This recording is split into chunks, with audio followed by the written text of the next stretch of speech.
देश में सीएए लागू हुआ तो सियासत ने जोर पकड़ लिया। कानून लागू होने के बाद जहां बीजेपी का जोश आई है तो वहीं विपक्ष जुबानी तीर चलाने में जुटा है। इस बीच केंद्रीय गृह मंत्री अमित शाह ने सीएए लागू होने के बाद पहली बार इस पर अपनी प्रतिक्रिया दी। जहां अमित शाह ने विपक्ष को आईना दिखाते हुए कहा कि बीजेपी ने जो वादा किया था उसे पूरा किया। अमित शाह ने सीएए से लेकर धारा 370 और राम मंदिर जैसे तमाम मुद्दों का जिक्र किया। कहा कि बीजेपी ने अपना हर वादा पूरा किया है। उन्होंने विपक्ष पर तुष्टीकरण की राजनीति करने का आरोप भी लगाया। सवाल यह कि क्या बीजेपी के वादे विपक्ष के दावों पर भारी पड़ेंगे। दो टूक में आगे बढ़े उससे पहले आपको सुनवाते हैं बयान। हमने कहा था हम सीएए लाएंगे, मगर तुष्टीकरण की वोट बैंक की राजनीति के कारण कांग्रेस पार्टी इसका विरोध करती थी। लाखों करोड़ों लोग पाकिस्तान से और बांग्लादेश से अपना धर्म बचाने के लिए, अपना सम्मान बचाने के लिए इस देश में आए। उनको नागरिकता नहीं मिलती थी। अपने ही देश में वो नागरिकता के बगैर अपमानित होते थे। नरेंद्र मोदी जी ने हिंदू, बौद्ध, जैन, ये सारे सिख, ये सारे लोगों को नागरिकता देकर उनका सम्मान करने का काम नरेंद्र मोदी जी ने किया है। मित्रों, 10 साल में हमने कई सारे रिफॉर्म किए हैं। गृहमंत्री अमित शाह ने बीजेपी के पूरे किए वादे तो गिना दिए, लेकिन अब सवाल यह कि क्या बीजेपी नए मुद्दों के साथ 24 के चुनावी मैदान में उतरेगी या पुराने वादों को ही भुनाने की कोशिश करेगी। सवाल यह भी कि बीजेपी की वादों वाली रणनीति की कार्ड विपक्ष के पास है। दो टूक में इसी पर करेंगे चर्चा, लेकिन उससे पहले न्यूज स्टेट के बड़े सवाल। बीजेपी ने वादा निभाया, क्या विपक्ष घबराया? विपक्षी दल वादों से दूर, जनता ने किया मजबूर। विरोधी के दावे हवा हवाई, बीजेपी का जोश आई। राम मंदिर, सीएए, 3 तलाक, 24 की क्या यह है चुनावी बिसात? संकल्प से सिद्धि, सीटों में होगी भारी वृद्धि। इन्हीं सवालों के साथ मेहमानों से चर्चा करेंगे। हमारे साथ डॉक्टर कौशल कांत मिश्रा जी, प्रवक्ता बीजेपी, प्रोफेसर भुवन जोशी जी, प्रवक्ता समाजवादी पार्टी, ज़ेबा खान, कांग्रेस नेता हमारे साथ जुड़े हैं। और शुरुआत डॉक्टर कौशल कांत जी आपसे कि आपके पार्टी ने जो संकल्प पत्र जारी किया था उसके मुताबिक सब कुछ अब दुरुस्त, सब लाया गया कि कुछ बचा है 24 के बाद भी? राजपूत जी, हमारी कोशिश तो यही है कि जो भी हमारे संकल्प पत्र, लोग इसको घोषणा पत्र कहते हैं, हम इसको संकल्प पत्र कहते हैं, क्योंकि हम संकल्प को सिद्धि तक पहुंचाने का काम करते हैं। हमारे लिए पॉलिटिक्स जो है 5 साल की सत्ता नहीं है। हमारे लिए पॉलिटिक्स जो है देश के भविष्य का निर्माण, देश की जनता की सेवा है। पहले होती थी पॉलिटिक्स ऑफ प्रॉमिस, अब होती है पॉलिटिक्स ऑफ परफॉर्मेंस। पहले होती थी पॉलिटिक्स ऑफ परसेप्शन, अब होती है पॉलिटिक्स ऑफ परफेक्शन।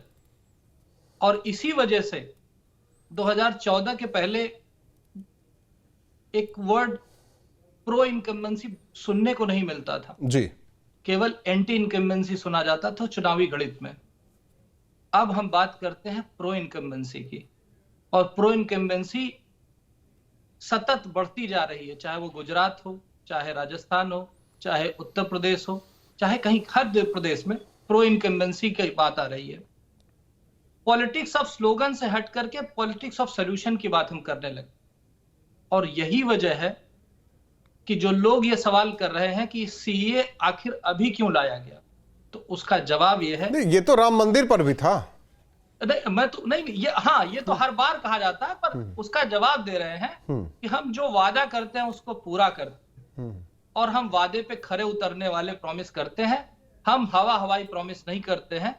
इनका जो प्रॉमिस होता था, प्रॉमिस फॉर परिवार होता था। हमारा प्रॉमिस फॉर पीपल होता है, हमारा प्रॉमिस फॉर परफॉर्मेंस होता है, हमारा प्रॉमिस फॉर परफेक्शन होता है। हम राष्ट्र निर्माण के लिए प्रॉमिस करते हैं, ये परिवार निर्माण के लिए पॉलिटिक्स प्रॉमिस करते हैं। फर्क यहाँ पे है, और देश की जनता वो देख रही है, और इसीलिए देश की जनता कह रही है सही चुना था सही चुनेंगे, यही चुना था यही चुनेंगे, अब की बार 400 पार। जोशी जी, आवाज आ रही है आपको? जी आ रही है सर। उनका साफ कहना है हमने जो वादा किया, यानी कि जो हमने संकल्प लिया उसे पूरा किया, जो रहा उसे और आगे पूरा कर लेंगे। राहुल जी, जिस देश में पिछले 10 साल में लाखों लोग भारत की नागरिकता छोड़ के विदेश चले गए हों, उस देश में ये बात हो रही है कि हम नागरिकता देंगे। और अब तो स्थिति और विकट हो गई है आदरणीय मोदी जी के कार्यकाल में। अब तो युद्ध जहां पर हो रहा है वहां पर भी हमारे नौजवान नौकरी पर जाने के लिए विवश हो गए। ये भारतीय जनता पार्टी की युवाओं को धोखा देने की पॉलिसी के कारण संभव हो पाया।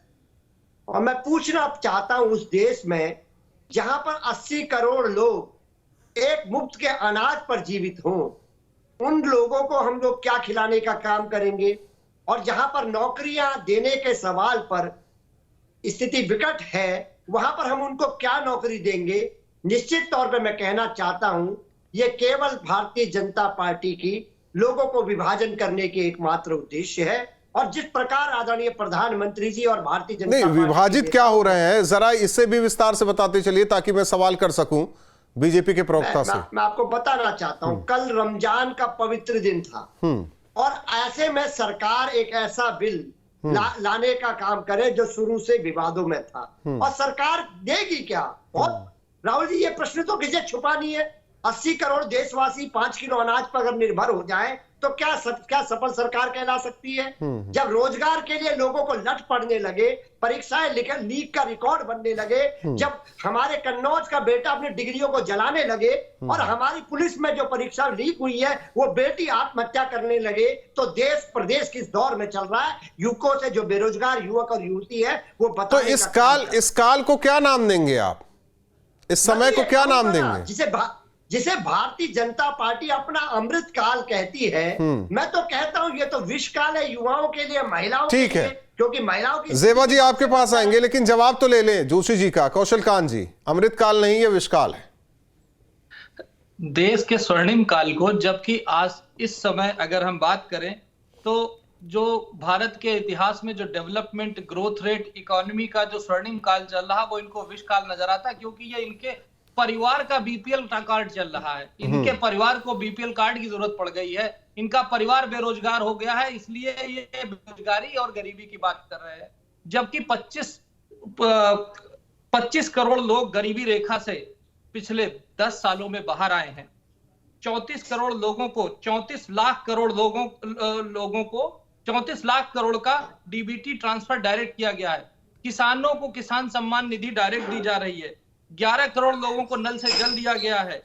इस समय अगर देखा जाए, इंटरनेशनल जो रेटिंग एजेंसी है वो ग्रोथ रेट को इस समय 8.4 का ग्रोथ रेट बता रही है, जो विश्व में सर्वाधिक है। विश्व में सर्वाधिक की बात कर रहा हूं, किसी आसपास देश की बात नहीं कर रहा हूं। और यही ग्रोथ रेट 2014 के पहले एवरेज अगर 10 साल का ले तो 5.3% के आसपास था। आज महंगाई दर 5.4% से नीचे है। आज का आंकड़ा बता रहा हूं, 1-2 दिन महीने भर पुरानी बात नहीं कर रहा हूं। एवरेज महंगाई दर यूपीए काल में 10 साल पहले, 14 से पहले 10 सालों में 9.4% की रही थी। आज जब गरीब को राशन मिल रहा है, राम को आसन मिल रहा है, देश को सुशासन मिल रहा है और हमारे विपक्षियों में आफातापी मची हुई, तो इसलिए ये समस्या है। ये इंडी गठबंधन जो परिवारवादियों, भ्रष्टाचारवादियों का, थोड़ा जेबा जी को बोलने दीजिए जी। उनका क्या कहा जाए?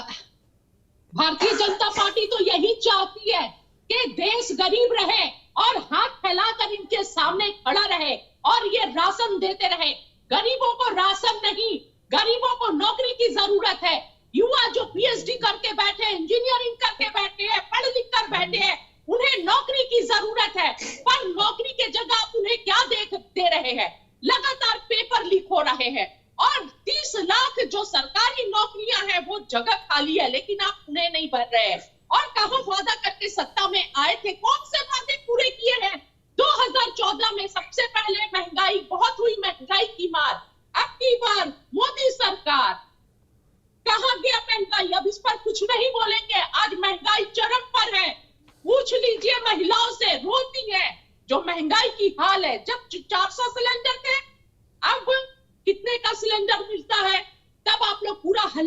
बताते थे युवाओं के पास रोजगार नहीं है, किसानों की आय दुगनी हो जाएगी 2022 तक। दुगनी हुई क्या? किसानों पर आंसू गैस के गोले छोड़े जा रहे हैं, गोलियों से मारा जा रहा है। पंजाब के सरहदों पर उनको अपने की देश में कैद कर दिया गया, दिल्ली में नहीं आने दिया गया, क्योंकि डर था अगर पंजाब से दिल्ली किसान पहुंच गए, हरियाणा से पहुंच गए तो आप लोगों की पोल खुल जाएगी और आप लोग जो नारा लगा रहे हैं 400 पार, वो बहुत कठिन हो जाएगा। इसलिए आप लोगों ने कोई कीमत पर उन्हें आने नहीं दिया और मार मार कर हालत खराब कर दी। तो 10 सालों में ज़ेबा जी नहीं अच्छे दिन तो आए हैं, अडानी के आए हैं, अंबानी के आए हैं, ठीक है, देश में युवा ज़ेबा जी और सुनिए, आप देखे होंगे अभी एक वीडियो वायरल हो रहा है, मणिपुर में जो हमारे खिलाड़ी है वो भी रोकर अपील कर रहे हैं कि वहां की हालत क्या है। आपने तो पूरे देश की हालत खराब कर दी ठीक है ज़ेबा जी, नेशनल चैनल पर बैठ ज़ेबा जी, सिर्फ झूठे प्रोपेगेंडा अपना फैलाते हैं विकास का। ठीक, पूरे देश को ज़ेबा जी जरा मुझे दुरुस्त कीजिए, जरा मुझे दुरुस्त कीजिए कि इस देश में किसने नारा दिया था गरीबी हटाओ का? मंच से बोला गया था, वो कहते हैं कि गरीबों को हटाओ और मैं कहती हूं कि गरीबी हटाओ। किसने दिया था ये नारा? बिल्कुल भाजपा तो गरीबों को हटाओ। नहीं, मैं आपसे पूछ रहा हूं, मैं आपसे सवाल कर रहा हूं। अरे ज़ेबा खान जी, मैं सवाल कर रहा हूं कि किसने ये नारा दिया था? किसने ये नारा दिया था? जैसे लाल बहादुर शास्त्री जी ने दिया था, जय जवान जय किसान, अटल बिहारी जी आए, जय जवान जय किसान जय विज्ञान की, तुम मुझे खून दो मैं तुम्हें आजादी दूंगा, अंग्रेजों भारत छोड़ो। इसी तरीके से एक नारा इस देश में आया था, वो कहते हैं गरीबों को हटाओ और मैं कहती हूं गरीबी हटाओ। ये नारा किसने दिया था? मैं ये बोलना चाहती हूँ कि कांग्रेस पार्टी हमेशा काम की है। नहीं, मैं कहाँ कुछ कह रहा हूं। लहू लुहान देश मैं तो आपके किसी भी सरकार पर सवाल नहीं जो चलती रही इस देश में नहीं उठा रहा हूं, मैं केवल उस नारे की बात कर रहा हूं। नारा नहीं, हम काम पर विश्वास करते हैं। ठीक है, हम काम पर विश्वास कौशल कांत जी, काम करके दिखाया है। कौशल कांत जी, उन्होंने काम करके दिखाया है और आप लोग बस हवा हवाई बातें कर रहे हैं। लेकिन कुछ चीजें रह गई आपके संकल्प पत्र में। आज जो ये सारी संपत्तियां बेच रहे हैं, ये कांग्रेस ने बनाई थी, ये कांग्रेस ने बनाई थी, देश को दिया था। आज वो बैठ के अडानी और अंबानी को, अपने मित्रों को बेच रहे हैं। बहुत गलत कर रहे हैं कौशल कांत जी आप लोग। जनता हमें जरूर इसका पनिशमेंट करेगी अगर ऐसा कुछ हो रहा होगा जैसा ज़ेबा जी कह रही है। पर ज़ेबा जी, अरे हमने तो नारा दिया और काम भी किया। यूनिलैटरल बोलते जाएंगे यार, ऐसे कैसे? ज़ेबा जी, जो आपसे सवाल पूछा था उसका जवाब मैं दे देता हूँ। वो इंदिरा जी का नारा था, देश से गरीबी हटाओ का नारा देते देते आज तक गरीबी हटानी पड़ रही है। देश के 75 साल होने को आ गए हैं, उसके बाद भी आज हमें अगर 80 करोड़ लोगों को कोविड में राशन देना पड़ रहा है, इसके लिए पिछली सरकारें जिम्मेदार है। और सबसे ज्यादा सरकार जिम्मेदार किसकी रही है? कांग्रेस की, क्योंकि सबसे ज्यादा समय तक शासन आपने किया था। सिर्फ नारा दिया था गरीबी हटाओ, पर गरीबों गरीबी ना हटा पाए। आज 10 सालों में 25 करोड़ लोगों को गरीबी रेखा से ऊपर उठाया गया। सुनिए तो, ऐसे कैसे डिबेट होगी भाई? आपने क्या दिया है? ज़ेबा खान जी, अब देखिए, अब उनकी पार्टी क्या बोल भी नहीं सकती। कौशल कांत जी, समाजवादी पार्टी के प्रवक्ता बोल भी नहीं सकते। कुछ तो टाइम तो दीजिए, कहीं तो टाइम दीजिए आप लोग। अरे भाई, इन्होंने सवाल उठाया, मैं जवाब ना दूं? इनके समय में केवल होता था तुष्टीकरण, हमारे समय में होता है संतुष्टीकरण। ठीक है, माफी के साथ रोकना चाहते हैं जोशी जी, आपका भी सवाल नहीं हो पाया क्योंकि वक्त कम है। बहुत बहुत धन्यवाद आप तीनों मेहमानों का हमारे साथ जुड़ने के लिए। जाहिर तौर पर जिस तरीके से वादा किया था उसे निभाया गया। जो संकल्प पत्र में बीजेपी ने अंकित किया था उसे जमीन पर उतारा गया है। सवाल यह कि क्या 24 में इन मुद्दों के साथ बीजेपी जाएगी? क्या वादे ही विपक्षी दलों के पास रह जाएंगे? आखिर 24 में जो 400 पार का नारा है, क्या इन्हीं मुद्दों से सेट हो पाएगा बीजेपी का, या कुछ काट विपक्ष निकाल पाएगा? दो टुक में इतना ही।